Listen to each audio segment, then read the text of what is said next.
Գյորջյան Կասկադ 60 ամիս փուլային վճարում բազմաթիվ առավելություններ։ Պապկեն Թունյանը գնաց։ Լավ, ոչ։ Ճիշտ ասած Արմենու Կիրոյանի հետ տեղերով փոխվել ենք, ավելի վաղ պետք է ելույթ ունենայի,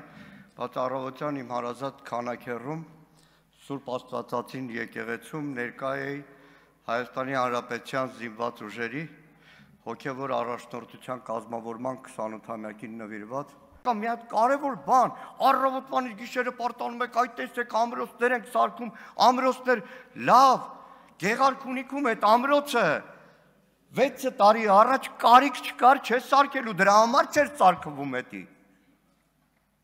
Ջերմուկուի ուղղությամբ այդ ամրոցը սարքելու կարիք չկար, չէ, Կապանում դրա կարիքը չկար։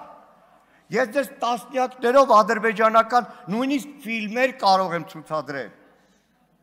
Երբ որ վերջինը մի քանի օր առաջ Ադրբեջանի բանակի ազգային հերոսա խոսում, մտած թունելներով, մանա գալիս ու ներկայացնում է, թե ինչ ինժեներական աշխատանքներ են եղել։ Շատ հաճախ իդեպ ադրբեջանցիները այդ ամբողջ Արցախի առաջնագծի պաշտպանական համակարգը շատ հաճախ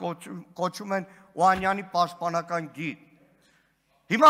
ասում եք, եկեք գնանք այդ ամրոցը տեսնենք։ Երևանի քթի տակերը ավելի լավ է այդ ամրոցը տեսնել, թե օրինակ Աղդամում ու չեմ անում մեկ այլ հեռավոր, հարյուրավոր կիլոմետր Երևանից հեռու տարածքներում։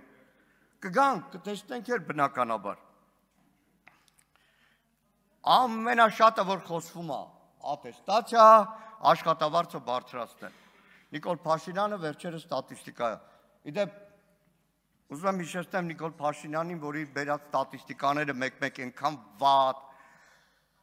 կանխազգացումների տեղիք են տալիս։ 20 թվականի հունվարին հիշում եք, Նիկոլ Փաշինյանը ստատուս գրեց, թե բանակում պատմական մինիմումով զոհեր ու կորուստներ ունենք։ 20 թվականի հունվարի։ Հիմա, երբ որ թիվ էր հրապարակում 700,000, 30 պայմանագրային զինծառայող ստանում է 700,000, 30 չէ, 130, 230 նույն մարտական հերթապահություն իրականացնող պայմանագրայինների նամակներն ու գրությունները կարող եմ ուղարկել, որոնք նույն մարտական հերթապահություն իրականացնում են ոչ բարձր աշխատավարձով։ Ու ունեն բազմաթիվ պատճառներ, որ չեն կարողանալու այդ ատեստացիան անցնել։ Վերջին օրերին կառավարության կողմից նոր ուղեր ցղվեց։ Պարզվում է մեր բանակը իր ֆունկցիոնալությամբ պետք է փոխվի։ Ոչ թե մարտունակ բանակ, այլ պաշտպանունակ բանակ։ Պարոն Պապիկյան, այդ ձեր մշակած կերպափոխման հայեցակարգն է, որը հաստատվել է, չէ՞ պետք է կյանքի կոչեք, որտեղ իդեպ ասում եք, անվտանգության պահպանումը հնարավոր կլինի միայն առաջանցիկ ռազմավարությամբ եւ ժամանակակից պարազինությամբ համալրված, դինամիկ զարգացող, բարձր մարտունակությամբ արհեստավարժ բանակի առկայության դեպքում։ Լսեք, բանակները բոլորը մարտունակ են լինում, պաշտպանունակ լինում են պետությունները, որ ցանկացած վտանգի դեպքում ամբողջ պետական համակարգը լինի պաշտպանունակ, մարտունակ բանակը իր խնդիրը կատարի, պետական ապարատը այն, ինչ որ 44 օրային ձախողվեց վերից վար պետական ապարատով, պետական ապարատը այդ պաշտպանունակությունը ապահովի։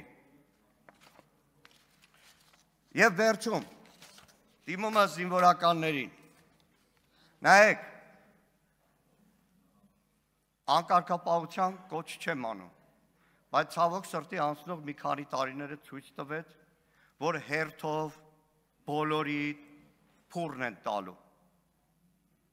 Մի քանի օր առաջ այդ քրեական գործը Արշակ Կարապետյանի վրա որ հարուցվել է, ես ոչ իր պաշտպան եմ, ոչ էլ անմեղության կանխավարկածով ուզում եմ կասկածի տակ դնել, թե չէ, իդեպ ասեմ, աչքից լուսնել չի եղել, երբ որ պաշտպանության մինիստր ա եղել Նիկոլ Փաշինյանի մոտ, կամ իր գլխավոր խորհրդականն ա եղել Նիկոլ Փաշինյանի մոտ ու մարտի 1-ով ցուցմունք էր տալիս։ Բայց ուզում եմ պատկերացնեք, մարդուն խորհրդականից բերում են գլխավոր շտաբի պետի առաջի տեղակալ, հետո դարձնում են պաշտպանության նախարար, ու դրանից հետո մեկ էլ ասում եք քրեական գործ հարուցվել այն գլխավոր շտաբի պետի առաջին տեղական։ Լավ, ով էր նշանակում, ով էր կառավարում, քանիսի վրա են այդպես նույն Փաշինյանի նշանակածների քրեական գործ հարուցել։ Ափսոս ժամանակը քիչ է։